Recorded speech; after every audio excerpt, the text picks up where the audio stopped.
Tonight, a man will stand face to face with the one who once destroyed his entire life. But this time, he is no longer alone. Derek Thompson stood in the luxurious conference room on the 42nd floor. Outside, the lights of Los Angeles stretched endlessly, like a dazzling sea of stars. His hand trembled slightly as he held the tablet.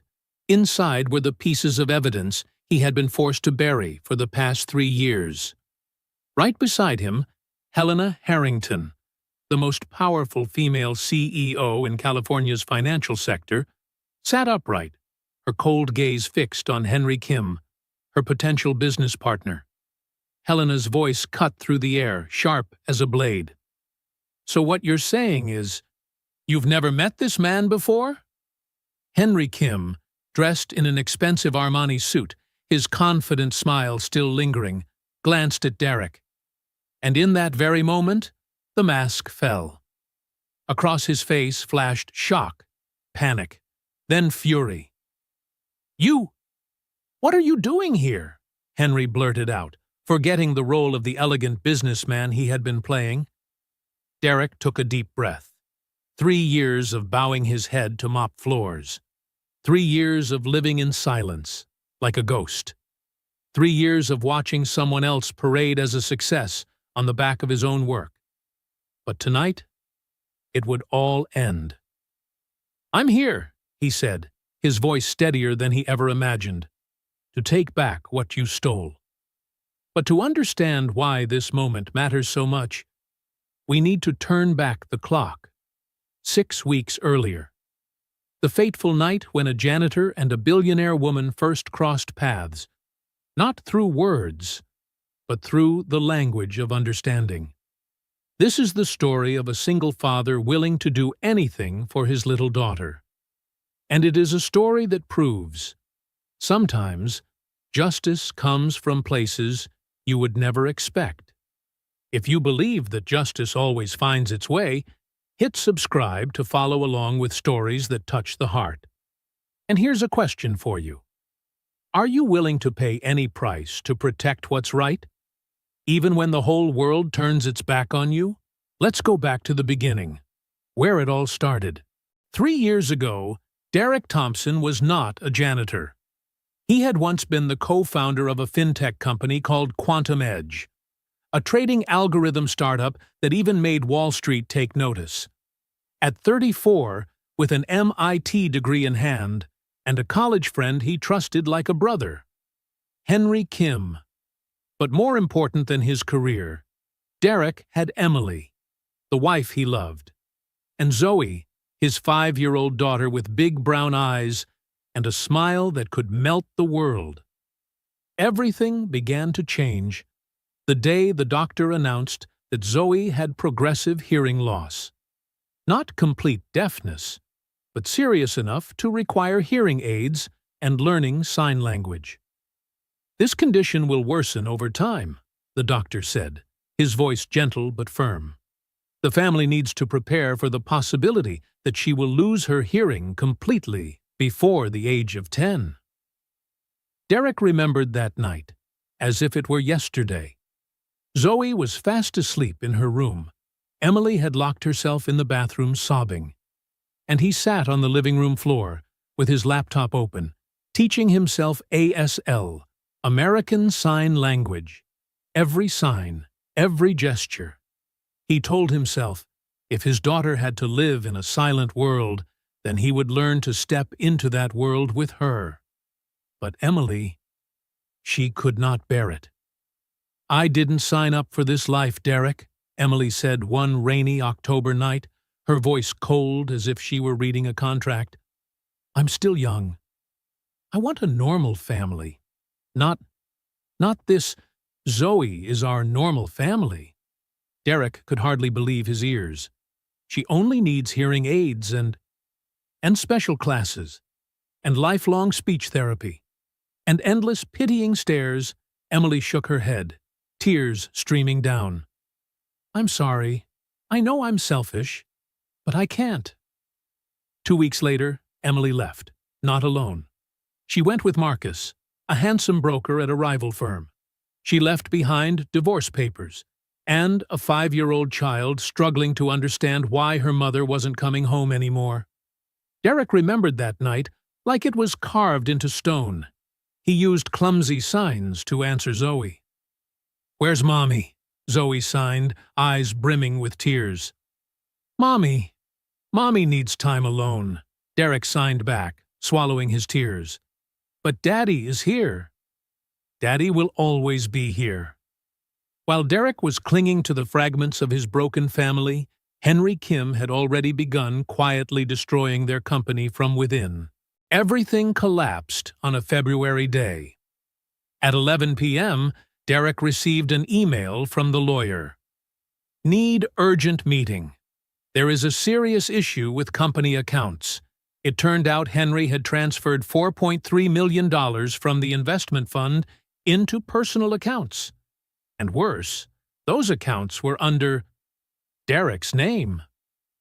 "You have to believe me," Derek pleaded in the emergency meeting with the board and attorneys. "I don't know anything about these transactions. It was Henry who—" "Derek," Henry interrupted, his voice trembling like an Oscar performance.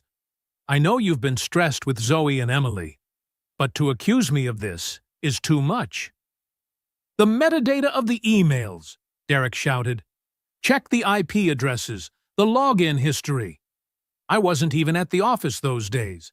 I was taking Zoe to her audiology appointment at UCLA." But Henry had prepared too well.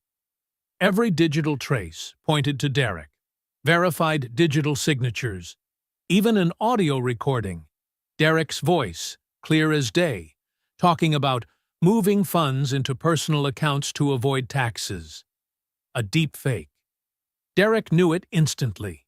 But in 2021, the technology was still so new, no one believed a voice could be faked so convincingly. "I'm sorry, Derek," the board chairman declared coldly, "but the evidence is overwhelming. We have no choice but to refer this to the authorities."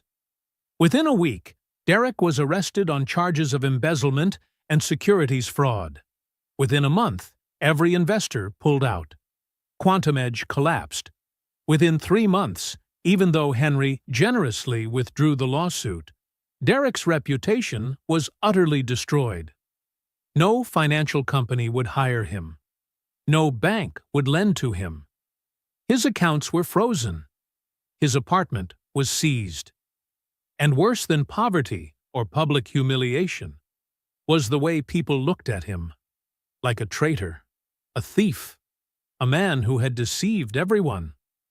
"Daddy," Zoe signed one night as they ate instant noodles in their tiny East LA rental room. "Why does everyone say you're bad?" Derek choked, his hands trembling as he signed back. "Because sometimes good people are accused of bad things. But you know the truth, and that's what matters." Zoe looked at him, her gaze startlingly serious for a 6-year-old. Then she signed, "You're the best daddy in the world." Derek broke down in tears. Tears because he knew that even if his daughter believed him, the world did not care. The world had already passed its judgment, and he, with a hearing-impaired child who needed special care, had no way left to fight. 3 months later, Derek took a night janitor job at Le Bernardin, Beverly Hills. His shift ran from 11 p.m. to 7 a.m. While he worked, Zoe slept at Mrs. Rosa's, a kind elderly neighbor who babysat for cheap. Every night, Derek scrubbed the gleaming marble floors, cleaned tables where the wealthy dined on meals that cost more than his monthly rent. In the morning, he returned, made breakfast for Zoe, took her to school, then collapsed into sleep for a few hours before repeating the cycle. 3 years passed this way. 3 years of invisibility. 3 years of existence. But not of truly living. Until one September night. Derek saw a woman sitting quietly at a corner table, using sign language to place an order. But the waiter had no idea what she was saying. And in that very moment, Derek's life began to change. Tuesday night in September, 2:15 a.m. Le Bernardin was nearly empty, with only a few familiar tables of the elite, people who never had to worry about waking up early the next morning. Derek was wiping down the bar, his movements mechanical after 3 years of repetition, when he heard the uneasy voice of a young waitress. "I'm so sorry, ma'am." "Let me get the manager." Derek looked up. At the corner table by the window, an older woman sat. Around 60, her silver hair neatly pinned, wearing a simple but elegant dress. She was signing with her hands, clearly in sign language. The waitress only stood frozen, her face filled with panic and helplessness. Derek's chest tightened. He knew that feeling too well, that sense of being trapped in a world where no one understands your language. Just like Zoe, every time she tried to talk to kids at the park and only received puzzled stares, as if she had come from another planet. Before he even thought, Derek put down the rag and hurried toward the table. "Excuse me," he said softly to the waitress. "Let me help." The girl looked at him in surprise.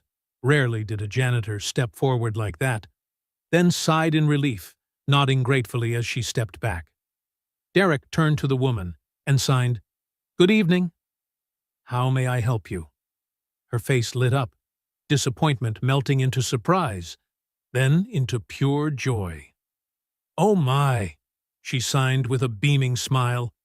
"Finally, someone understands me. I just wanted to ask if the salmon here is cooked with lemon butter. I'm allergic to citrus." "Yes, ma'am," Derek signed back with a smile. "The salmon is only made with herb butter and lemon. Completely safe. I'll remind the kitchen to be extra careful." "Thank you so much," she signed, her eyes misting. "You don't know how much it means to me to finally have someone truly listen." Derek's throat tightened. "I understand. My daughter uses ASL too." "Your daughter?" Her gaze softened. On the reservation list, Derek read the name, Ruth Harrington. "How old is she?" Ruth signed. 8. Her name's Zoe, a beautiful name.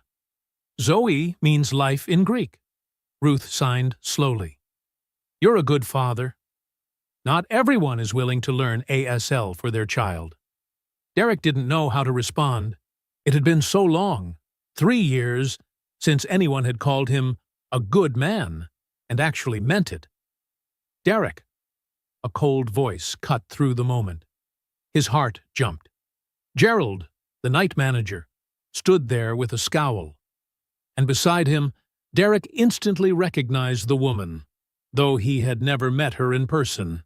Helena Harrington, CEO of Harrington Capital. The press once called her California's Wall Street Queen. Stern, sharp, uncompromising. And of course, the woman Derek had just been talking to, Ruth, was her mother. "I'm sorry, ma'am," Derek said nervously. "I was only trying to help." "You left your post for this?" Gerald snapped, his voice harsh. "You're a janitor, not a waiter." "Wait." Everyone turned. Ruth was signing rapidly, her face furious. "What's she saying?" Helena asked, her tone softening. "My mother says," Helena translated, a flicker of surprise in her eyes, "that this man is the only one here who treated her like a human being, not like a problem to be solved." She turned to Derek. "You know ASL?" "Yes, ma'am." Derek tried to keep his voice steady. "Where did you learn it?" A simple question, but to Derek, it felt like his past being stripped bare. At last, he exhaled. "Self-taught." For my daughter, Helena studied him, the eyes of a CEO who had stared down hundreds of rivals, analyzing every movement, every breath. "Your daughter is hearing impaired too?" "Hearing loss, ma'am. She wears hearing aids." In that moment, Helena's gaze softened ever so slightly. Just for a split second. But Derek noticed. It wasn't pity. It was deep empathy. "Sit down," Helena said, after Ruth signed a request. My mother rarely asks for anything. When she does, I listen. And so Derek, a night shift janitor, sat at the table with Ruth and Helena Harrington. Gerald could only stand helpless, then storm away, not forgetting to cast Derek a warning glare. "I want to hear about Zoe," Ruth signed, her eyes sparkling. Derek told the story. He told of the day Zoe was diagnosed, of learning ASL, of the first time she perfectly signed "Daddy, I love you." Ruth listened intently, nodding occasionally, sometimes signing questions. Helena remained silent, but her eyes were not cold. They were full of curiosity, concern. "Disability does not make us weaker," Ruth signed. "It makes us stronger. Zoe is lucky to have you." "No, ma'am," Derek signed slowly. "I'm the lucky one to have her." Helena observed in silence, but in her eyes Derek caught something strange, as if, for the first time, someone was seeing him not as a failed janitor, but as a father. Before leaving, Ruth signed one last sentence quickly. Helena's eyebrows rose slightly. "My mother would like to invite you and Zoe to our home this Sunday." 2:00. Derek was stunned. "I would be truly honored." Helena held out her phone. "Your number. I'll send you the address." When Derek's fingers brushed against Helena's hand, a spark shot down his spine. For a brief moment, their eyes met.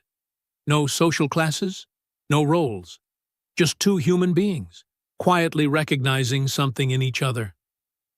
"Sunday," Helena said softly. "Be on time." Derek returned to his mop, but his hands wouldn't stop trembling. He had no idea that this seemingly brief encounter would change everything.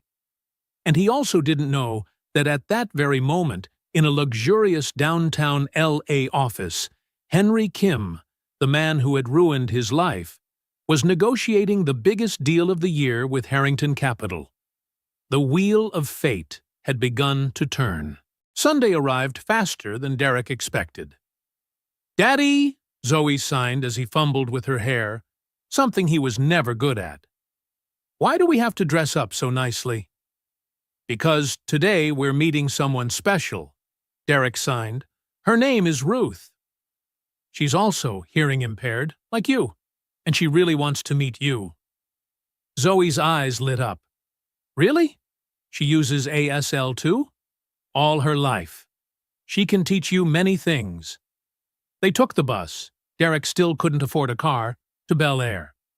Zoe gaped at the increasingly massive, luxurious houses. "Do rich people live here, Daddy?" "Yes, sweetheart." "Are they happier than us?" The question stopped Derek short. How could he explain to a child that happiness doesn't come from big houses or fancy cars when he himself was still struggling every day? At last, he signed, "Happiness doesn't come from wealth. It comes from the people we love. And I have you, so I'm the happiest man alive." Zoe smiled. "And I have you. So I'm the second happiest." The Harrington estate appeared. Not ostentatious, but refined and elegant. A world apart from the East LA rental. Helena opened the door. No business suit this time, but jeans and a cashmere sweater. Still expensive, but more approachable. "On time," she said. It was unclear whether it was praise or just a statement. "My mother's waiting in the back garden." Zoe shyly hid behind her father. Helena bent down, her expression softening. "Hello," she said slowly, so Zoe could lip read, then added in sign, awkward but sincere. "Your name is Zoe, right?" Zoe's eyes widened. "You know sign too?" "A little. My mother taught me when I was young. But I'm not as good as you," Zoe beamed, her radiant smile spreading. Derek saw Helena smile back, a smile unlike any he'd ever seen in glossy magazines. In the garden, Ruth was already seated under a white gazebo. She opened her arms in welcome. "Derek!" And this must be Zoe. At first Zoe was shy, But when Ruth began signing stories from her childhood about school for the hearing impaired, about struggles and joys alike, the girl quickly opened up. Helena stood beside Derek, quietly observing. "She's adorable," she said softly. "Like you." Derek was taken aback. Before he could answer, Helena asked directly, "Where's her mother?" "She left," Derek said simply. "She couldn't accept having a hearing-impaired child." Helena was silent for a moment, then bluntly, "Then she's a fool." The words stunned Derek. Then he laughed. The first genuine laugh in months. "Zoe's lucky to have you," Helena continued. "Not every father learns an entire new language just to talk with his daughter." "I'd do anything for her," Derek replied, simple but sincere. Helena studied him for a long moment. "What did you do before working at Le Bernardin?" Here it was, the question Derek dreaded most. But Helena's eyes were too direct, too perceptive for him to lie. "I used to work in finance, algorithm engineer, co-founded a startup." "Then why?" Helena hesitated. "Because I was accused of embezzlement," Derek said flatly. "A friend, a partner, framed me with evidence that made me look like a thief. The charges were dropped, but my reputation was destroyed. Nobody hires someone branded a fraud." Helena froze. "What's that partner's name?" Derek hesitated, but then, seeing her gaze, he whispered, "Henry Kim. Quantum Edge Financial." Helena's face went pale. "What is it?" Derek pressed. "You know him?" "Not just know." Helena took a deep breath. "Henry Kim is negotiating a merger with Harrington Capital. It's going to be the biggest deal of the year." Derek's entire world crashed down. Henry Kim, the man who had ruined him, was now on the brink of partnering with Helena Harrington. And Derek understood one painful truth. Who would believe a janitor? Standing against a celebrated businessman? No one. That night, Helena couldn't sleep. She lay in her spacious bedroom, eyes fixed on the ceiling, her mind filled with images. The man whose eyes held far too much pain, the little girl with the radiant smile, the way Derek Thompson looked at Zoe as if she were his entire universe, and the way he spoke, the vocabulary of an educated person, the reasoning of a financial engineer, nothing like a janitor at all. But above all, the name, Henry Kim.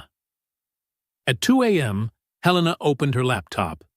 She didn't believe in blind intuition, but she believed in data.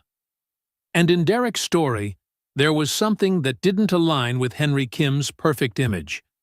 She started with public records. Quantum Edge Financial, founded in 2019, bankrupt in 2021. Co-founder, Henry Kim. No mention of Derek Thompson. Helena wasn't one to give up easily. She accessed California's business registration database, tracing archived versions.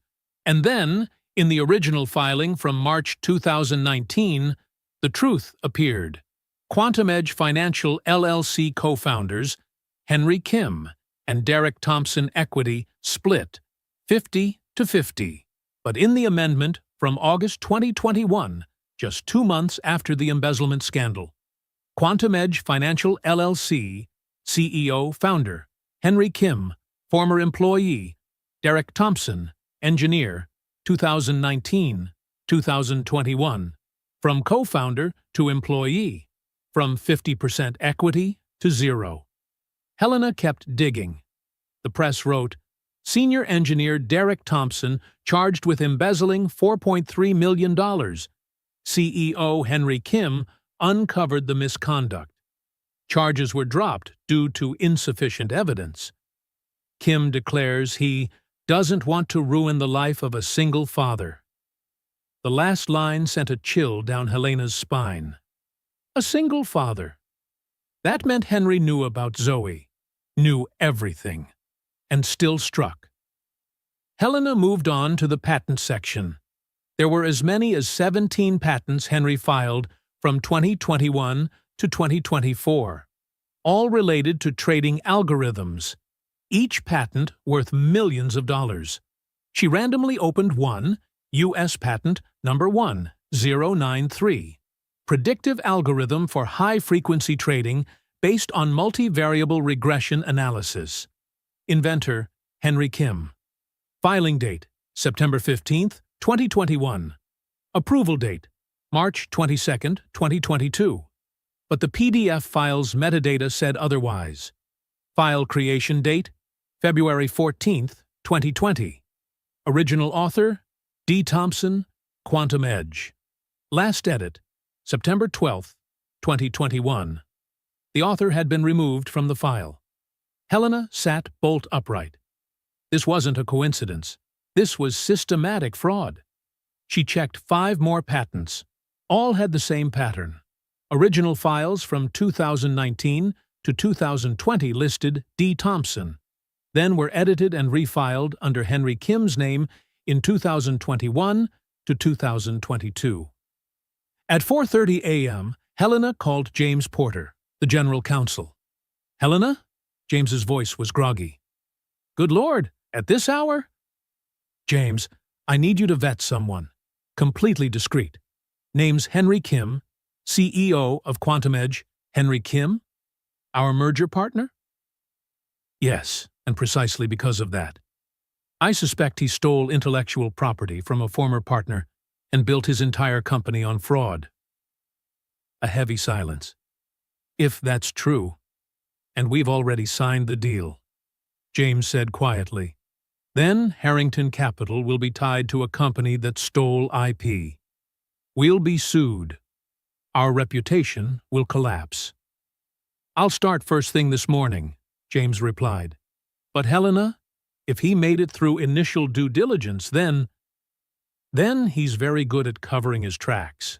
But no one's perfect. Find me a crack." Helena hung up. Dawn began to break over Los Angeles. She thought of Derek, how he sat in the afternoon light patiently signing each word for Zoe. How he spoke to her mother with simple respect. The way he looked at Helena, not like a CEO, not like a powerful woman he needed to impress, but simply as a human being. "Damn it," Helena whispered. Because she realized she cared about Derek more than she should. She cared about whether he would be vindicated. She cared about justice. And that was dangerous. In business, emotion equates to bad decisions. But what if emotion was the only thing allowing her to see the truth? A week passed, and Helena deliberately stayed away from Le Bernardin. She was afraid that if she saw Derek, she would lose focus. But Ruth was different. "You're avoiding him," Ruth signed over Sunday breakfast. "Why?" "What are you talking about?" Helena pretended to concentrate on her coffee. "Derek. You haven't invited them back. I like Zoe. I want to see her again." "Mother, I'm busy." "There's a major deal." "For what?" "To avoid a good man." Ruth signed, her gaze sharp as a blade. "Helena, you're 39. You have an empire, you have success. But are you happy?" Helena set her cup down hard. "Happiness is not my priority." "That is the problem." Ruth signed slowly, emphasizing each word. "You're afraid. Just like your father was afraid when he found out I was deaf. He thought I was a burden. And then he left. You never told me that." "Because you never asked." Ruth gave a sad smile. "He didn't leave because he didn't love you. He left because he wasn't strong enough to love a deaf woman." Helena felt her throat tighten.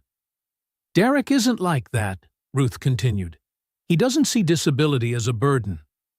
He learned an entire new language so his daughter wouldn't feel alone. That is real love. And you, Helena, you deserve a love like that." Helena was silent. All these years, she had built walls around her heart. The 7-year-old girl abandoned by her father still lived inside her. The teenage girl who heard whispers, poor thing, a deaf mother, a father who left, was still there. And the grown woman, afraid to love, because she feared being hurt, was still there, too. Invite them to dinner, Ruth signed, this Friday. I'll cook. You can't cook. Then you cook, or order in. I don't care, but invite them. For you, not for me. That night, Helena drafted a message to Derek. Her fingers paused several times before she sent it. My mother misses Zoe. Dinner at our house this Friday, 7 p.m. Are you free? The reply arrived 5 minutes later. 5 minutes that felt like an hour. I'd be honored. Zoe misses Mrs. Ruth, too. Should I bring anything? Helena smiled. Just come. And Derek, thank you for trusting me. A pause. Then her phone buzzed. Thank you for listening. Not many people do that. Friday came. Derek stood at the Harringtons' door in the only dress shirt he had left from his former life. A bit loose because he'd lost weight, but freshly laundered and neatly pressed. You look handsome, Daddy, Zoe signed, wearing the little dress Mrs. Rosa had given her. So do you, my little princess, Derek signed, adjusting her hair bow. The door opened. Not Helena, but Ruth. You're here, she signed, pulling Zoe in. Zoe, I have something to show you. Zoe looked to her father for permission. Derek nodded. The two of them disappeared, leaving him alone in the foyer. My mother has no subtlety at all. Derek turned around. Helena stood on the staircase, wearing a simple navy dress. Not corporate, not fussy. But it made Derek catch his breath. You look beautiful, he blurted, then felt foolish. But Helena smiled, a genuine smile. Thank you. You too. The air stilled for a moment. Then Helena came down. Derek, I need to talk about Henry. About the deal. About everything she told him. About the metadata. About the amended filings. About evidence not yet enough to convict, but enough to kill the deal. And for the first time, Derek heard it straight from Helena. I believe you. A glimmer of hope returned. But at the same time, Helena warned him. Henry was too skilled at concealment. More evidence was needed. And she had a lead, a former engineer named Miguel Santos, who had just resigned for ethical reasons and still had emails Henry sent. Emails instructing them to edit metadata before filing the patents. Derek was stunned. That was direct evidence. A smoking gun. On Monday, James will arrange a meeting with Miguel. Will you come? Helena asked. Derek looked at the woman before him, the one risking her reputation, her career, and hundreds of millions of dollars to help him reclaim justice. Why? He asked. Why are you doing all this for me? Helena stepped closer. Because for the past 3 years, I've met hundreds of entrepreneurs. They all wanted something from me. Money, connections, power. Then I met a man mopping a restaurant floor who didn't know who I was, and he spent 15 minutes talking to my mother. Simply because it was the right thing to do. Her voice softened, trembling slightly. That's when I knew you were different. And I wasn't wrong. Zoe and Ruth came downstairs, laughter filling the house. Zoe signed excitedly. Mrs. Ruth says next week she'll teach me to make cupcakes. Derek looked at his beaming daughter, then at Helena.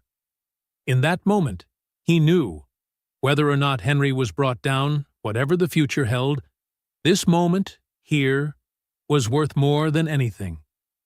Monday, he said. I'll be there. Helena nodded. For the first time, she held out her hand. Not a business handshake, but like a promise. Derek took it, and they both knew. Something had begun. Something bigger than justice. Perhaps the beginning of love. Monday, 10 a.m. Morrison and Associates Law Offices on the 28th floor, downtown L.A. Derek sat in the luxurious conference room, the kind of room he'd been familiar with 3 years ago, but that now made him feel like an outsider. Beside him were Helena and James Porter, a silver-haired attorney with eyes sharp as a scalpel. Across from them sat Miguel Santos. Miguel looked much older than the last time Derek had seen him. Gray at the temples, deep lines etched around his eyes, but his gaze was the same. Honest, tired, laden with guilt. "Derek," Miguel's voice was hoarse. "Brother, I'm sorry. I should have spoken up long ago." "Why only now?" Derek began, then stopped. Too many emotions, anger, relief, hope, surged at once. "Because I was a coward," Miguel said plainly. "Because I have a wife and 2 kids about to start college. Because Henry paid me $250,000 a year, more than anyone would pay a 50-year-old engineer. Because I convinced myself that staying silent wasn't exactly collusion." "But it is collusion," Helena said, her tone cold, not judgmental, simply the truth. "It is," Miguel nodded, staring down at the table. "For 3 years, I haven't slept through a single night. Every time I saw a patent with Henry's name on it, things I knew Derek had created, I felt a part of me die." "So, why now?" James asked, pen poised. "Why did you quit last month and decide to speak up?" Miguel took a USB drive from his pocket. "Because Henry did it again, to a young engineer named Sarah Chen. She's 26, fresh out of MIT, incredibly talented. She developed an AI algorithm that predicts market volatility with 87% accuracy." "Let me guess," Helena said. "Henry stole her work." "Worse. Henry fired her for poor performance, forced her to sign a severance with an NDA, then filed a patent under his own name." Miguel looked straight at Derek. "That's when I realized, if I kept quiet, 3 years from now there'd be another Miguel Santos sitting here saying, 'I knew the truth about Sarah,' but stayed silent." He slid the USB toward James. "Everything's on this. Emails Henry sent me instructing, adjust the metadata. Detailed directions on how to remove Derek's name from the original files. Internal meeting minutes with audio recordings where Henry explicitly says, 'We need to eliminate all traces of Thompson before we go public.' Why did you keep these?" Helena narrowed her eyes slightly. "You know these are criminal evidence." "Insurance," Miguel replied simply. "I don't trust Henry. If anything happened, I needed something to protect myself. At first I planned to use it only if Henry turned on me. But then I saw Sarah. A young woman destroyed the way Derek was, and I couldn't stay silent." James plugged in the USB and opened the folders. His eyes skimmed rapidly through the files.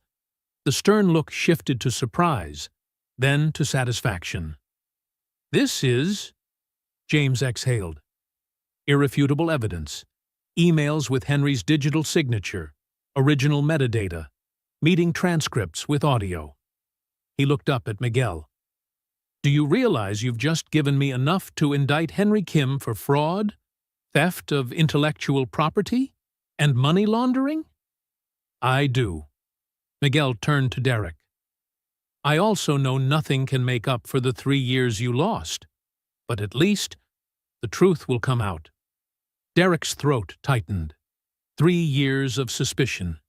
3 years living like a ghost. Now, with black and white evidence in front of him, he felt a massive weight lift from his shoulders. "Thank you," he whispered. "Thank you, Miguel." Miguel nodded, eyes reddening. "I only regret not doing it sooner." Helena rose decisively. "James, prepare the file. I want to meet Henry Kim this weekend, formally." "And the merger?" James asked carefully. "Cancel it." Immediately, Helena didn't hesitate. Draft a notice to investors. Harrington Capital doesn't partner with criminals. News of Harrington Capital canceling the deal with Quantum Edge spread quickly through the financial world. By Tuesday afternoon, Bloomberg was running the headline, Harrington Capital withdraws from $820 million deal, citing due diligence concerns. Helena's phone buzzed non-stop. The board, investors, partners, everyone wanted to know why she walked away from the year's biggest deal. The emergency board meeting took place that evening. Helena sat at the head of the table, facing 7 expressions that mixed worry and anger. $820 million, said Richard Cole, the ever-skeptical CFO, tensely. Helena, that's $820 million. And you canceled over due diligence concerns without consulting the board? I canceled, Helena said calmly, because Quantum Edge is built on stolen intellectual property. If we buy it, within 6 months we'll face lawsuits from the rightful owners. Legal costs, damages, and reputational harm will far exceed $820 million. Do you have proof? Another member asked. Helena nodded to James. He presented Miguel's emails, metadata analysis, meeting recordings. The more they listened, the graver their faces grew. Good God, someone murmured. Henry Kim is a fraud. Not only that, James added.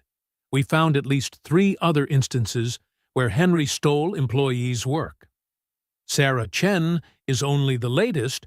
Richard still wasn't convinced. Fine. Henry's a fraud. But that's his problem, not ours. We can still buy the company at a discount, fire Henry, and keep the assets. Those assets don't belong to us, Helena said bluntly. They belong to the people who created them. And I'm not building Harrington Capital on theft. Sounds noble, Richard sneered, but this is business, not charity. Shareholders don't care about ethics. They want returns. Then they should care about not being sued into oblivion, Helena replied, her voice icy. Richard, if you want to build an empire on the bones of innocence, kindly submit your resignation. I don't work with people who lack ethics. The room fell silent. Richard stared at Helena, weighing whether to challenge her. In the end, he backed down. Fine, he said. But if this decision hits the stock price, don't say I didn't warn you. The meeting adjourned. James followed Helena out. You know Richard won't let this go, he said quietly. He'll try to unseat you. Let him try. Helena pressed the elevator button, exhausted. James, I've built this firm from nothing over 30 years. I'm not letting a greedy CFO wreck it. That's not what worries me. James paused. Helena, are you sure this decision isn't influenced by personal feelings? What do you mean? I mean Derek Thompson. You met him, you believe him, and now you're staking the firm to help him. James spoke gently but firmly. I'm not saying that's wrong. But be certain this is the right business decision, not just because you feel responsible. Helena was silent for a long moment. James, if I said it's partly because of Derek, would you think I'm weak? No, I think you're human. James smiled. But know exactly what you're doing. Because once we go up against Henry Kim, there's no way back. I know, Helena said, and I'm ready. That night, Helena went to the small rental in East L.A. for the first time to see Derek. Derek opened the door, surprised and slightly flustered. What are you doing here? I need to talk. Helena glanced inside. A tiny, simple, but tidy room. One bed, a small wooden table with an old laptop, a plain wardrobe. On the wall were Zoe's drawings, a house, father and daughter, a son and green trees. Zoe's asleep, Derek said softly. stepping out and pulling the door nearly shut. "Let's talk out here."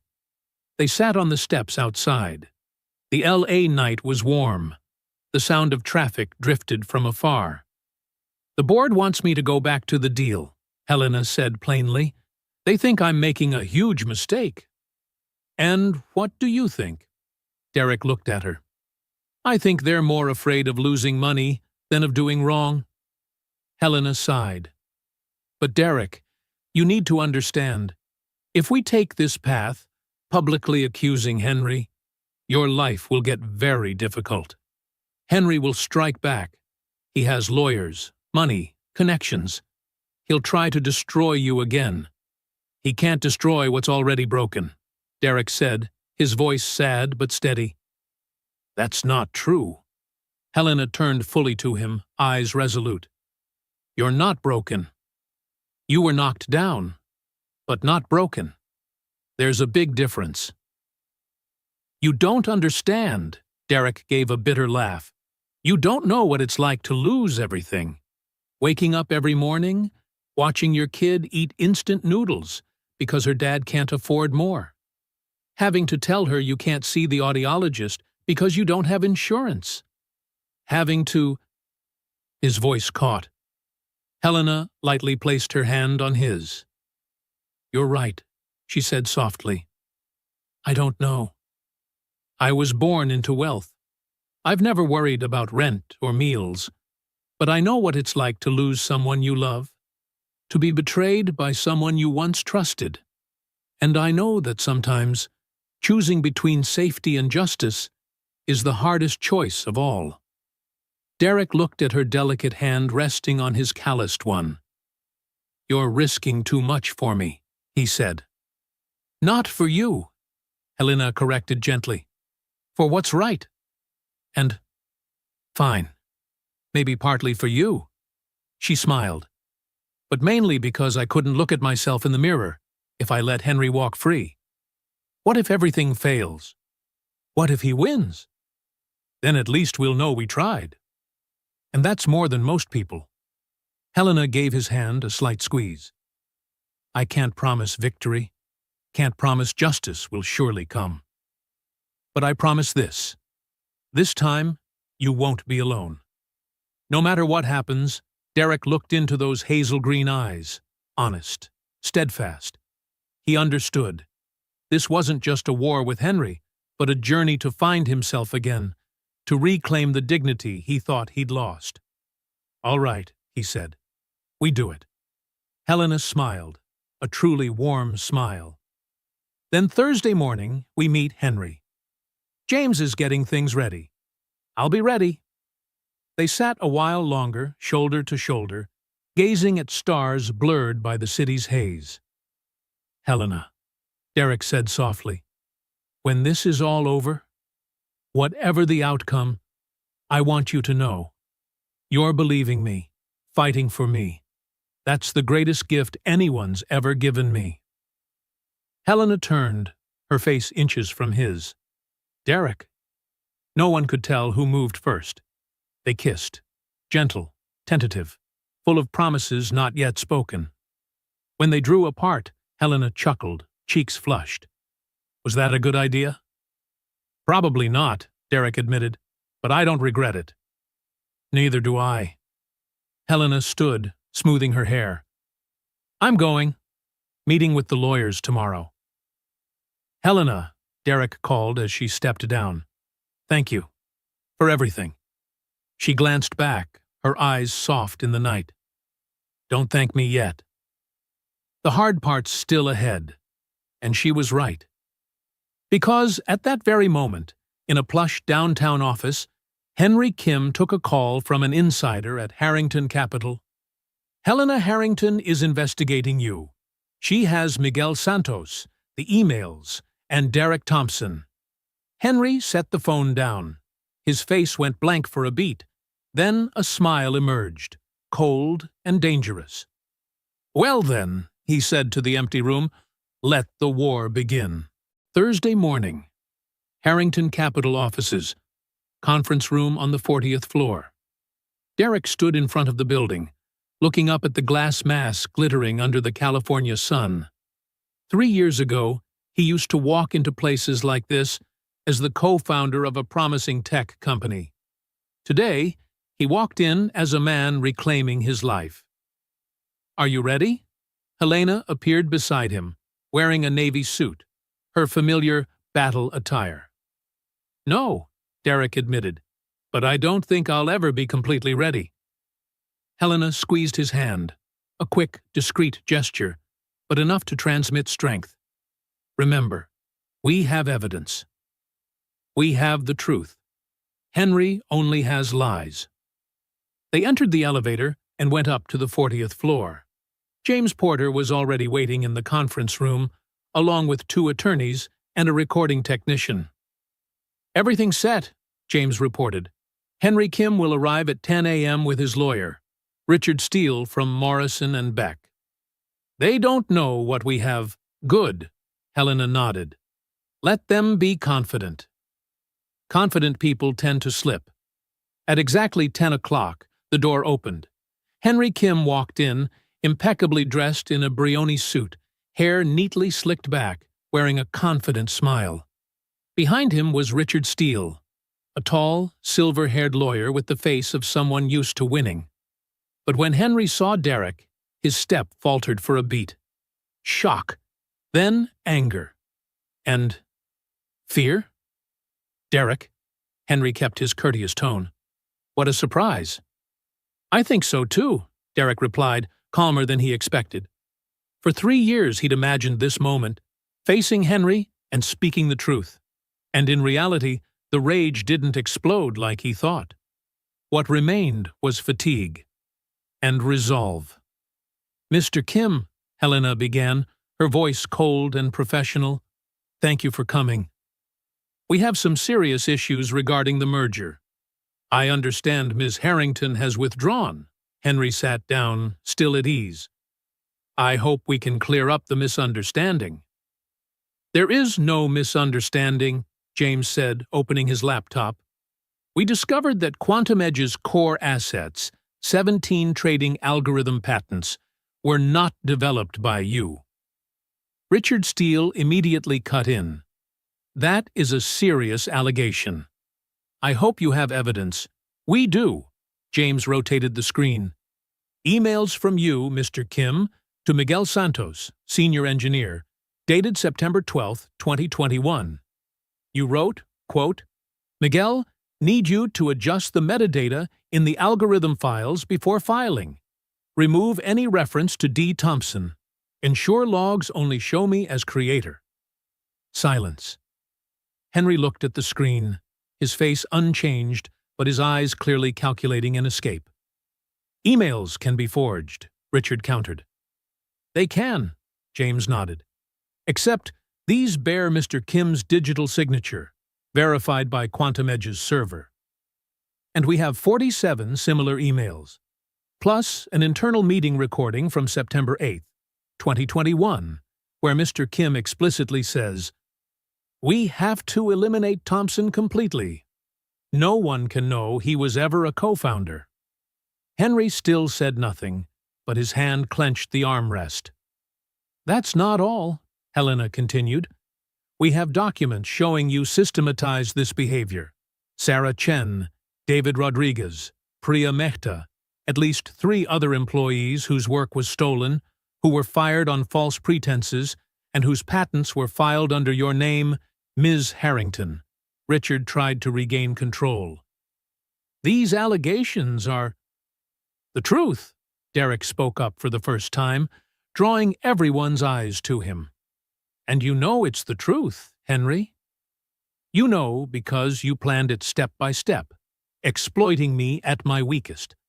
Zoe had just been diagnosed, Emily had left, to steal everything I created." Henry finally spoke, chillingly calm. "Derek, I understand you've had a hard time. I truly sympathize. But what you're fabricating—" "Fabricating?" The 3 years of pent-up bitterness caught in Derek's throat. "You call the 17 patents I developed fabrication? You call the metadata proving I'm the original author fabrication?" You call your own emails ordering my name deleted fabrication? Derek, Helena set a light hand on his shoulder, reminding him to stay calm. Fine. Henry switched tactics, his tone softening. Let's suppose, purely suppose, there were some misunderstandings about Derek's contributions. We can resolve this civilly. Derek, I'll compensate you. Add your name to the patents as co-inventor, 10% equity, and $5 million in cash. The room fell silent. $5 million. A number that could change Derek and Zoe's lives. Derek looked at Helena. She only looked back, saying nothing, letting him choose. No, Derek said at last. I don't want your money, Henry. I want justice. Justice? Henry laughed coldly. Derek, in the real world there's no justice. There are winners and losers. And you, my old friend, lost 3 years ago. No, Helena spoke, her voice like steel. 3 years ago, you cheated. Today, we correct that Richard tried once more. Ms. Harrington, if you make these accusations public without being able to prove— We can prove it, James concluded. In court, if necessary. We have sufficient grounds to indict Mr. Kim for fraud, theft of intellectual property, document falsification, and possibly money laundering. If Mr. Kim chooses to fight, Richard growled. We're ready, Helena replied. But perhaps Mr. Kim should consider. A public trial means the press will dissect every detail. The patents are withdrawn. His company collapses, and he faces prison. Henry looked around, at Derek, Helena, James, the attorneys, the recorder. Then he stood. This meeting is over, he said icily. Richard, let's go. Henry? Derek called as Henry's hand touched the doorknob. Just one question. Do you regret it? Destroying the life of a friend? Of a single father who once trusted you like a brother? Henry paused and turned. There was no remorse in his eyes, only pure rage. Regret? Henry curled his lip. Derek, you've always been weak. Emotions drive your decisions. Zoe, Emily, morality. They all slowed you down. I did what was necessary to succeed. If I could do it over, I'd do exactly the same. In that case, Helena said coldly, see you in court. The door shut with a thud. Derek sank into his chair, his hands shaking. He'd imagined this moment for 3 years, and the truth was that Henry neither apologized nor regretted anything. There was no humanity left. You did very well, Helena said softly, sitting beside him. I wanted to take the $5 million, Derek confessed. Part of me wanted to, just to end it all. But you didn't. Because you know there are things more important than money? Or because I'm a fool? Derek laughed wearily. No, James said from the head of the table. You refused, because if you accepted, you'd also be accepting Henry's version of the story. It would mean Zoe would grow up believing her father was compensated for a misunderstanding, not that he fought for the truth. Derek stayed silent, but inside he knew James was right. Henry Kim was not the type to give up. 3 days later, Zoe's school called. Mr. Thompson? The principal's voice was tense. We need you to come immediately. There's a serious issue concerning Zoe. Derek's heart almost stopped. Is she okay? Is she hurt? No, but there are allegations regarding Zoe's living environment. Derek abandoned his shift and rushed to the school. In the principal's office, there wasn't just the principal, but also a woman in a black suit wearing a badge from Child Protective Services, CPS. Mr. Thompson, the principal began with difficulty, CPS received an anonymous report. Substandard housing, lack of appropriate medical care for her hearing condition, and insufficient financial ability to raise a child with disabilities. Derek's world reeled. Who reported this?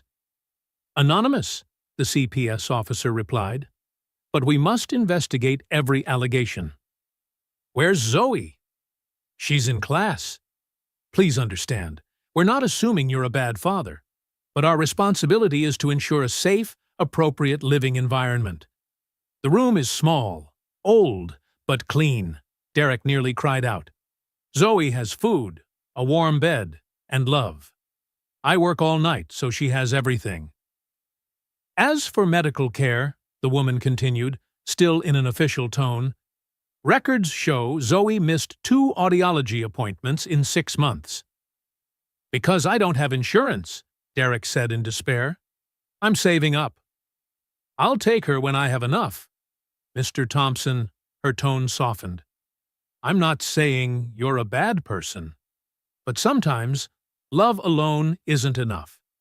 A child with special needs requires more. No, Derek shook his head violently. You can't take my daughter. Zoe needs me. This is only an open investigation, she reassured. Someone will conduct a home visit this week. If everything is fine, Zoe stays with you. And if not? The answer lay in the silence. Leaving the school, Derek called Helena, his hands trembling so much he had to dial 3 times to get it right. Henry, he said when she picked up, Henry is going after Zoe. What? Helena froze. Derek told her everything. CPS, the allegations, the risk of losing custody. Damn it, Helena blurted, the first time he'd heard her swear. Henry's move. He wants you to drop the case by hitting what you value most. And he might succeed. Derek's voice broke. Helena, I can't risk losing Zoe. Justice, truth, none of it matters if she isn't with me. Listen to me, Helena's voice turned firm. We'll fight. I'll call the best family lawyer in the city. We'll prove the accusations baseless. What if it's not enough? A brief pause.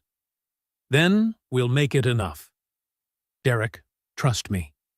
That night, lying next to a sleeping Zoe, Derek wasn't sure trust would be enough. The CPS inspection took place on Wednesday. Derek cleaned every corner meticulously, not because it was dirty, but because he wanted perfection. Zoe's clothes were neatly folded. The fridge was full. Helena had quietly transferred money, despite his objections.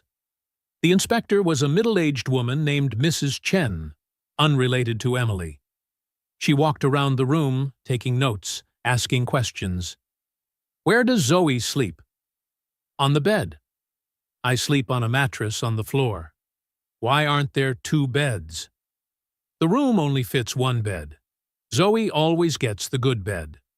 That's my priority, she wrote, her face neutral. Mr. Thompson, how did you end up in this situation? I see you used to be a financial engineer. And Derek told her. Everything. Quantum Edge, Henry, the fabricated allegations, 3 years in the shadows. As he spoke, he cried. The tears he'd held back for 3 years finally spilling out. I know this room isn't perfect, he said. Zoe deserves better. But I love her more than anything. Every morning I wake up for her smile. I can't lose her. Mrs. Chen set down her pen and looked at him. Her gaze had softened. Mr. Thompson, she said gently, in 15 years doing this job, I've met many bad parents. Neglectful, abusive, who see their children as burdens. She paused. You are not one of them. So I will write that although living conditions are not ideal, the child is loved, cared for, and prioritized. I recommend closing the case. Derek nearly collapsed with relief. But, she continued, you need improvements. Zoe must attend audiology appointments. She needs health insurance. And this room is too small for 2 people. I know. I'm trying.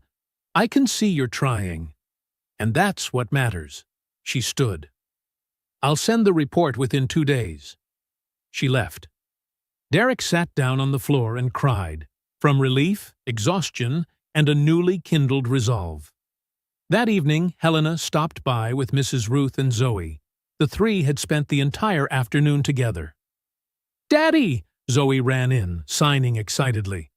"Mrs. Ruth taught me to bake. Next week, Sister Helena's taking me to the movies." Derek looked over at Helena. She stood in the doorway, her expression somber. "Thank you," he whispered, "for keeping her away from all of this." "Derek," Helena stepped in after Zoe and Mrs. Ruth went inside, "we need to talk." The way she said it made Derek's heart sink. "The board voted," she said softly. "Richard Cole persuaded enough people. They want me to withdraw from the case against Henry." "Oh." The glimmer of hope went out. "I said no." Derek looked up, stunned. "I said, if you want me to quit, fire me. And if they fire me, I'll resign and pull 40% of the shares. Harrington Capital will collapse." "Helena, you can't." "I can." "And I did?" She took his hand. "They're adjourning for 3 days to reconsider their position. But I know they'll cave. Lose me, and the firm loses more than a single deal." "And if they don't cave?" Helena smiled, tired but genuine. "Then I will be unemployed. Maybe I'll apply as a waitress. The restaurant's hiring, I hear." Despite everything, Derek burst out laughing. "You'd be the worst waitress in history." "Maybe. But at least I'd know I did the right thing." They stood there, hand in hand. Derek realized he loved this woman. Not because of wealth or power, but because she dared to stake everything on what she believed. On him. "If this costs you everything, I still have what matters." She looked straight into his eyes. "I have truth. I have integrity. And I have you." Before Derek could respond, a noise from the inner room cut in. Zoe ran out, eyes shining. "Daddy, Mrs. Ruth says next week we'll make pizza at her house. I get to shape my own pizza." Derek knelt to her level. "That's wonderful, Princess. But it's late now. Time for bed." "I'm not sleepy," Zoe pouted. Helena signed to Zoe. "If you sleep early, next week I'll take you to Disney." "Deal?" Zoe looked at her father, then at Helena, and nodded. "Deal."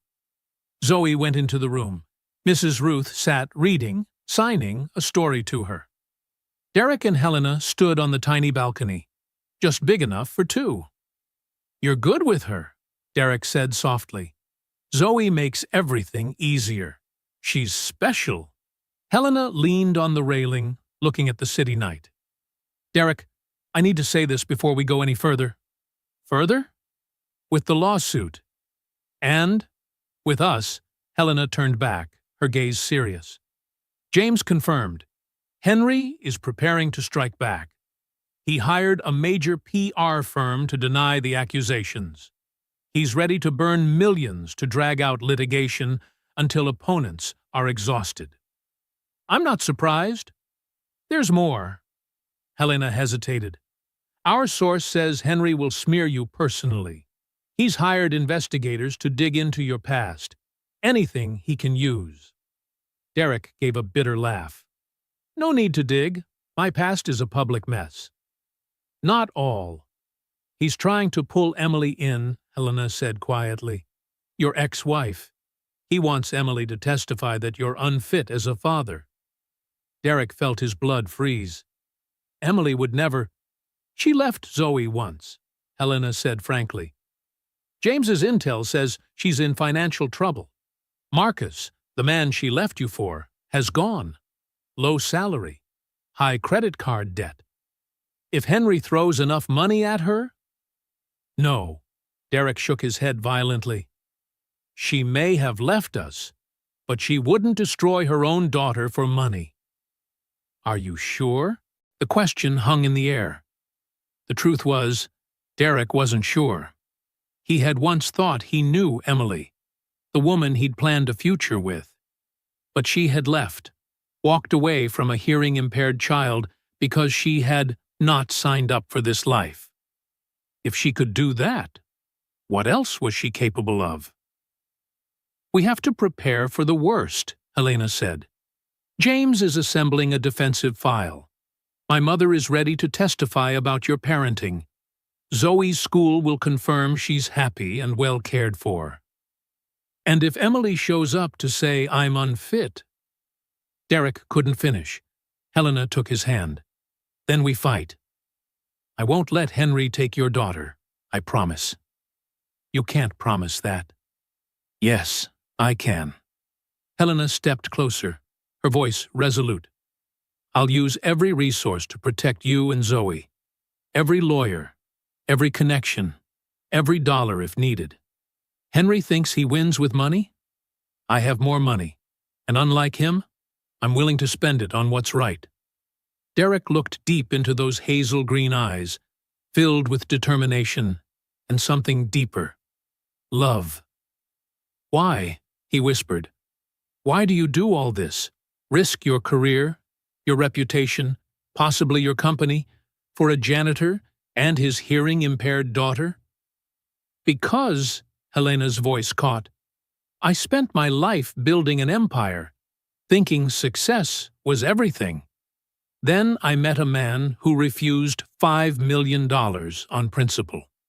A father who sleeps on the floor so his child has a soft bed. A person who would rather be poor than compromise his values." She paused, wiping away a tear.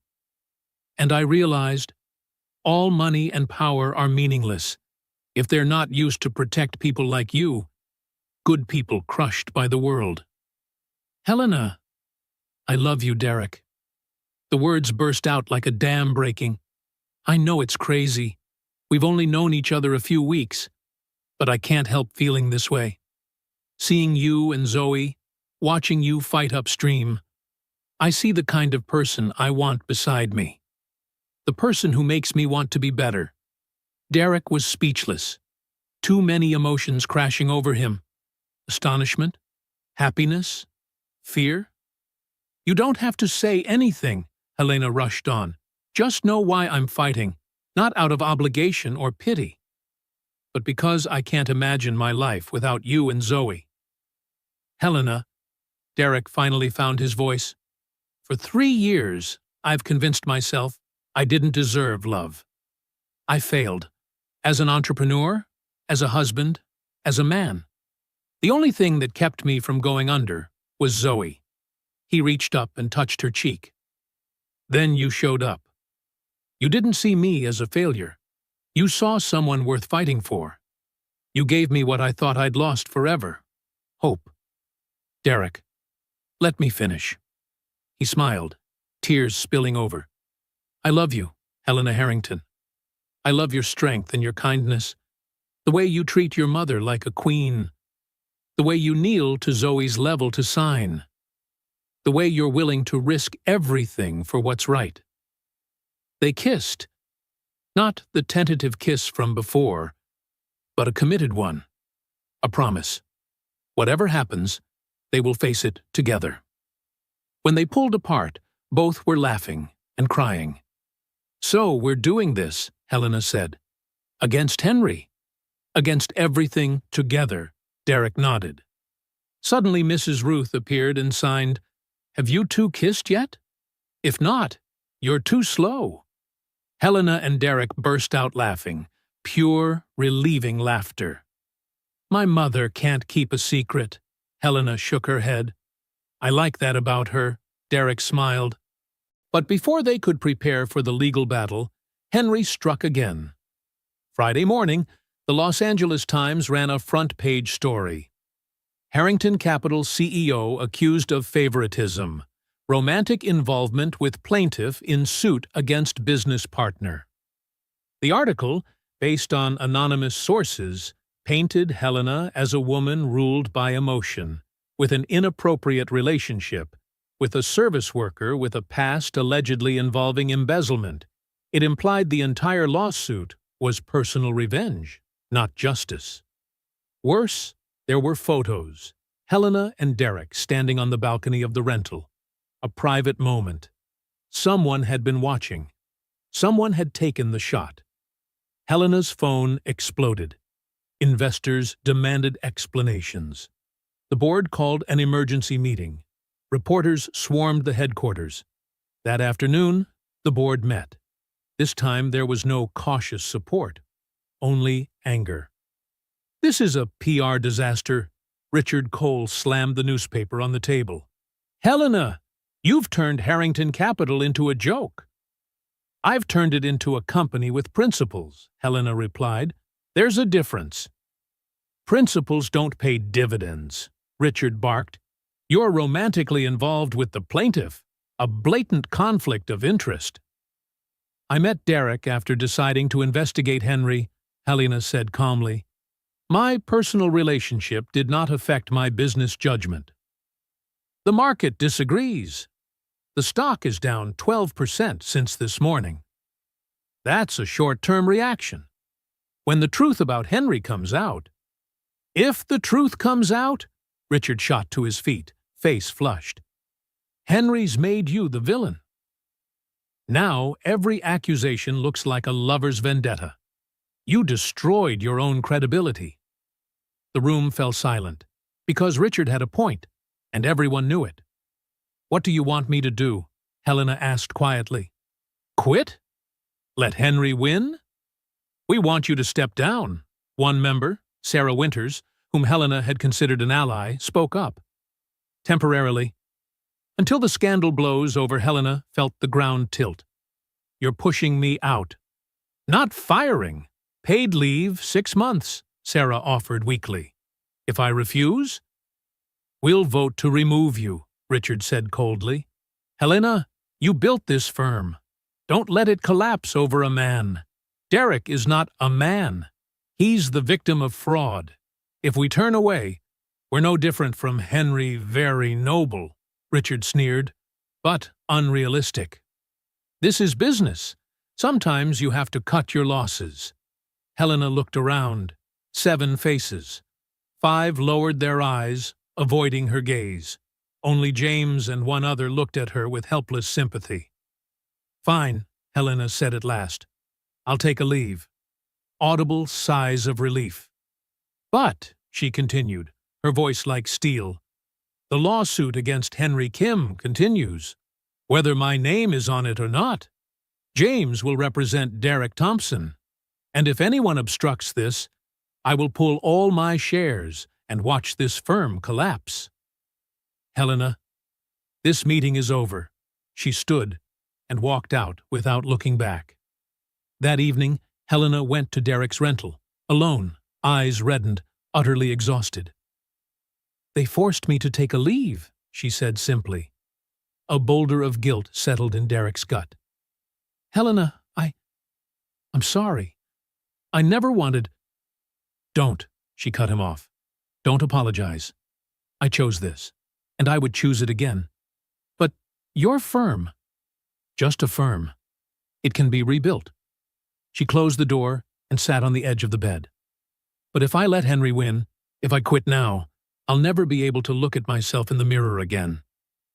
30 years, she whispered, head in her hands. "I built Harrington Capital from nothing, and in 1 week, everything fell apart." Derek sat beside her, holding her. "Not everything. You still have yourself. You still have what you believe, and you," Helena said softly against his shoulder. "I still have you." They sat for a long time, holding each other in the dark, listening to the street outside and each other's breathing. "What do we do now?" Derek asked. Helena lifted her head, wiping her tears. "Now we fight. But not Henry's way, not in the shadows, not with PR tricks, not with personal attacks." "How then?" "Step into the light. Tell the whole story. On television if necessary. No concealment, no shame. Only the truth. You mean. I mean everyone will know about Zoe, about Emily, and about how you lived these 3 years." Helena squeezed his hand. "I know that's your private life. But Derek, That's the most powerful weapon. The true story of a good man crushed by ambition. Derek thought of Zoe, of the whole world knowing she was hearing impaired, knowing her mother left, knowing her father is a janitor. A part of him wanted to shield her, but another part, the part that had fought for 3 years, the part that had just seen hope in Helena's eyes, knew that sometimes painful truth is the price you pay to buy justice. "All right," he said. "We'll do it." The interview was scheduled for the following Tuesday on 60 Minutes, America's most prestigious investigative program. Journalist Laura Hahn had been following the case and saw the story behind the sensational headlines. Live broadcast, James reminded them during prep, about 20 million viewers. They'll ask everything: Emily, Zoe, even the relationship between you and Helena. You need to be truly ready. "I'm ready," Derek replied, though his hands still trembled slightly. Helena sat beside him, squeezing his hand. "We're doing this together." "I'll be right next to you." "And I will too," an unexpected voice said. Mrs. Ruth walked in, followed by Miguel Santos. "I want to tell my story as well," Miguel said, "about how I stayed silent. And how silence hurts good people." Derek was choked up. A week earlier, he'd thought he was completely alone. Now he had a whole team by his side. The night before the broadcast, Derek couldn't sleep. He lay on the mattress on the floor, listening to Zoe's steady breathing on the bed and thinking about tomorrow. At 2 a.m., his phone buzzed, a text from an unknown number. "Derek, it's Emily. We need to talk." Right now, he shot up, heart pounding. 3 years without contact, and on the very night before the biggest interview of his life, Emily appeared. He called Helena. "Emily wants to see me." "Don't go alone," Helena said firmly. "It could be a trap. Henry may have bought her off, or she really wants to talk." "Derek, I need to know, Helena. I have to hear it from her directly." He looked over at Zoe, sleeping soundly. "If Emily plans to testify against me tomorrow, I have to be prepared." They met at a 24/7 cafe in West Hollywood. Derek arrived with Helena and James, both for protection and as witnesses. Emily was already seated in a corner. 3 years hadn't taken her beauty, but her eyes were etched with fatigue, something makeup couldn't hide. "Derek," she stood, unsure whether to hug him. In the end, she stopped short. "Emily?" His voice was colder than he intended. "What do you want?" "I heard about the interview, the lawsuit, and that Henry Kim has reached out." Derek's stomach tightened. "How much did he offer?" Emily flinched. "You think I came for money?" "You once left our daughter to pursue an easier life. So yes, I think money could make you do anything." The verbal slap made Emily recoil. Tears welled. "I deserve that. I know, if you intend to testify against me—" "I'm not," Emily rushed to say, her voice shaking. "That's why I called. Henry offered $200,000 for me to testify that you're an unfit father, that Zoe isn't safe with you. And I told him to get lost." Emily wiped her tears. "I've done terrible things. I left you. I left our child. I chose the easy road, instead of being the mother of a child with special needs. Those things will haunt me for the rest of my life." She looked up, eyes red. "But I'm not a monster. I know you love Zoe more than anything. You are the best father she could have. I will never say otherwise, no matter what anyone pays." Derek felt the defensive walls inside him crumble. "Why? Why speak up now?" "Because I understand silence is complicity." Emily choked up. "For 3 years I left you alone, let Zoe grow up without a mother. I thought disappearing was best. Turns out, it was cowardice." She pulled out an envelope. "This is a recording of my conversation with Henry. He offered me money to lie on the witness stand. He explicitly said he wants to take Zoe from you, to force you to drop the suit." James opened the envelope, listened quickly. His face lit up. "This is evidence of obstruction of justice and witness tampering. Combined with what we have, this is a knockout blow." Emily turned to Helena. "You're Helena Harrington?" "Yes." "Thank you," Emily said sincerely, "for doing what I should have done." For standing by Derek, Helena only nodded. There was nothing to add. Emily looked at Derek. "I'm not asking for forgiveness, but I'll be there tomorrow. I'll tell the truth, that I abandoned my family, and it was the biggest mistake of my life. Derek Thompson is the best man I've ever known. Zoe is lucky to have him as her father." "Emily." Derek didn't know what to say. "I'm not asking to be absolved," she stood. "I just want to finally do one right thing. For our daughter." Emily left. The three sat in silence. "She seems sincere," Helena said softly. "She is," Derek sighed. "But that doesn't erase 3 years." "No," Helena took his hand. "But maybe it's a beginning. Everyone deserves a second chance, Derek, even those who once hurt us." CBS Studio in Los Angeles. Under the blazing lights, Derek sat across from Laura Hahn, aware that 20 million people were watching. Beside him, Helena, Miguel, and, unexpectedly, Emily. In the audience, Zoe with Mrs. Ruth. The girl didn't understand everything, but she knew her father was doing something very important. "Mr. Thompson," Laura began, 3 years ago you were the co-founder of a promising fintech company. Today, you work the night shift as a janitor. What happened?" Derek told it all. Quantum Edge, Henry Kim, the embezzlement allegations, Emily leaving, 3 years in the dark. His voice trembled at first, then grew steadier as the story flowed. He hid nothing. The shame, the nights crying in the bathroom while he thought Zoe slept, even the moments he wanted to give up, to disappear, because life was too heavy. "What kept you going?" Laura asked softly. Derek looked toward Zoe. "My daughter," he signed, even as he spoke in English. "Every morning, her smile reminds me to be strong. Not for me, for her." Seeing her father sign, Zoe signed back. "I love you, Daddy." The studio went silent. Even the crew hardly breathed.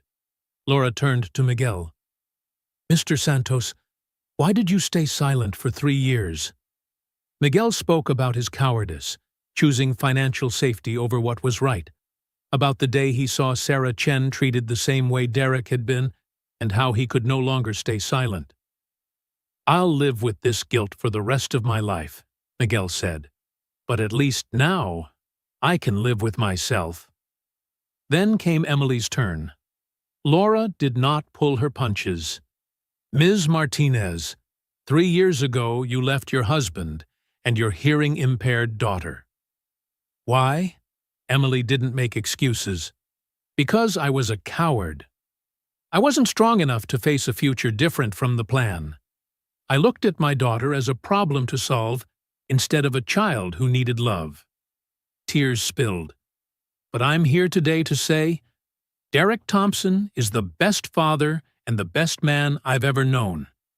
Anyone who says he's unfit, they are completely wrong." Finally, Helena. The question everyone wanted asked, "Ms. Harrington, you risked your career, your reputation, even your company for Mr. Thompson. Some say you're ruled by emotion. How do you respond?" Helena looked directly into the camera, her voice steady as steel. "I respond that we live in a world where caring about justice is labeled emotional, where protecting victims is called bias, where love is seen as a weakness instead of a source of strength." She paused a beat. "I've spent 30 years building Harrington Capital, and I'm proud of that.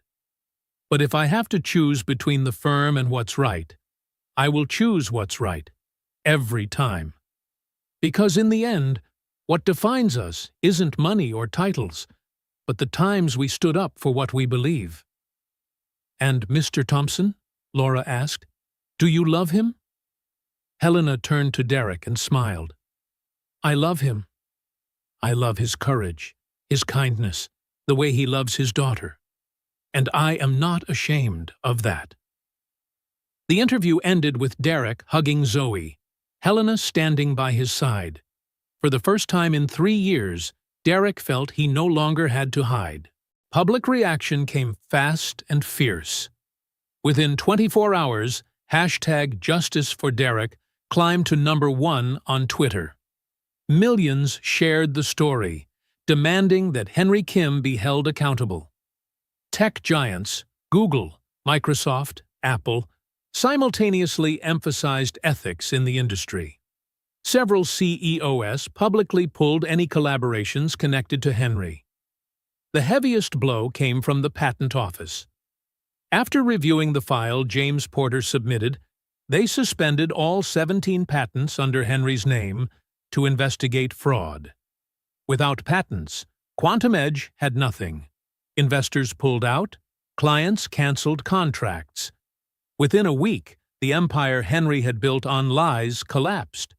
Henry Kim was arrested for fraud, theft of intellectual property, obstruction of justice, and witness tampering.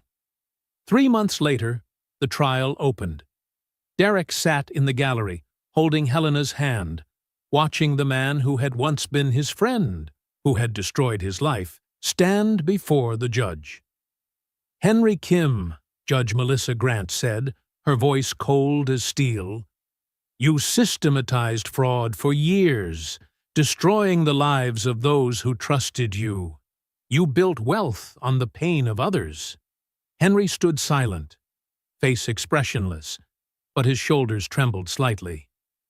Sentence: 7 years in federal prison, $12 million in restitution to the victims, and prohibition from engaging in business activities for 10 years after release. The gavel struck. Curtain down. As he was led away, Henry looked back at Derek one last time. No more arrogance, no triumphant smile, only the realization that in the end, justice had arrived. A year passed, and Derek's life changed in ways he hadn't dared to dream.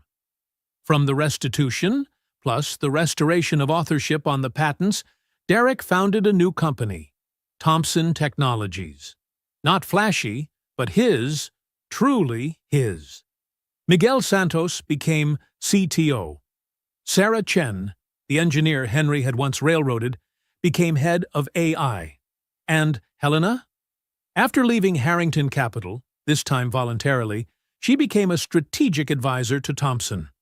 I spent 30 years building an empire for myself, she said, when Derek asked why.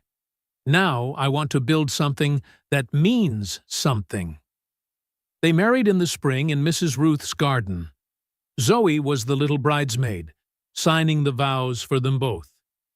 Emily came too, not as an honored guest, just as a mother who wanted to witness her daughter's happiness. Mrs. Ruth, of course, cried from beginning to end, signing to anyone who would watch. I told you so from the start.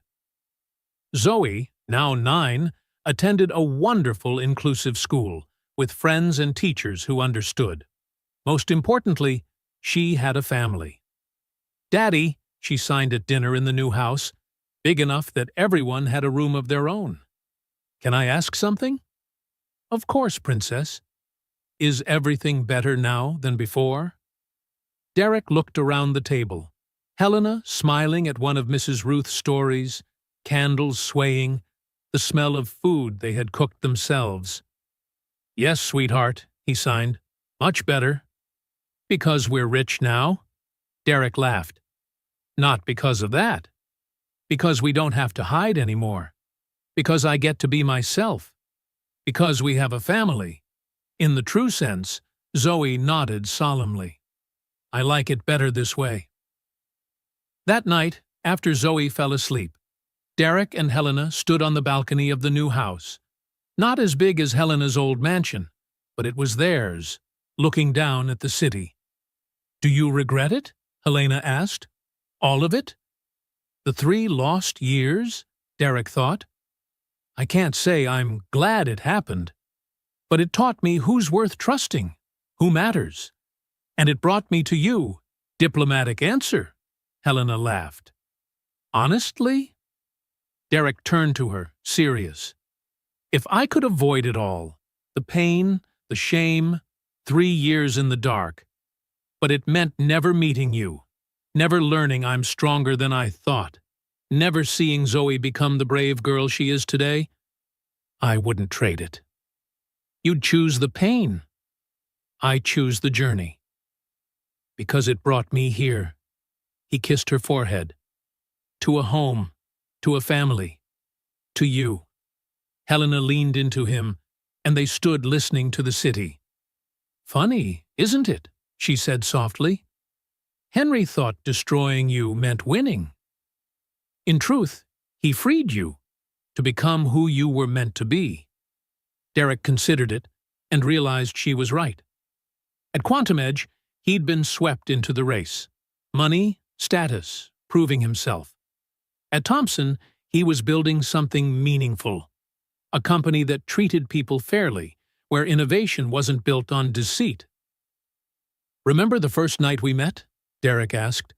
"When I signed with your mother?" "How could I forget?" That night changed everything. I used to think, here's a woman out of my league. And I'm just a janitor you'd never look at twice. But I did look, Helena smiled, and I saw a decent man, a devoted father, a person who refused to break under circumstance. And I saw a woman who dared to risk everything for what's right, who taught me that love isn't a weakness. They kissed, not dramatically, but the kiss of people who have fought together, fallen together, and then risen together. A sound came from the bedroom. Derek went in to find Zoe sitting up, worried. "What is it, Princess?"